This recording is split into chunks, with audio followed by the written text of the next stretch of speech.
Hello guys, आप सबका स्वागत है मेरा यूट्यूब चैनल पर। तो आज हम दिखाने वाले हैं गेम स्पिन दो स्पिन में एक ही वोगन, मात्र दो स्पिन में एक ही वोगन आप लोगों को मिलेगा। जैसा जैसा हम प्रोसेस करेंगे वैसा वैसे पहले कलेक्टर में जाना है, डीजा लुक लेना है, कलेक्टर स्पिन में डीजा लुक लगा लेना है। आप डीजा लुक लेने के बाद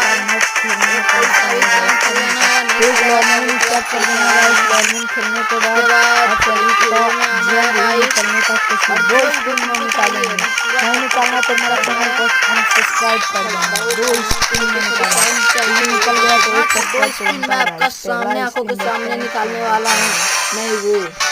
अरे गाइस,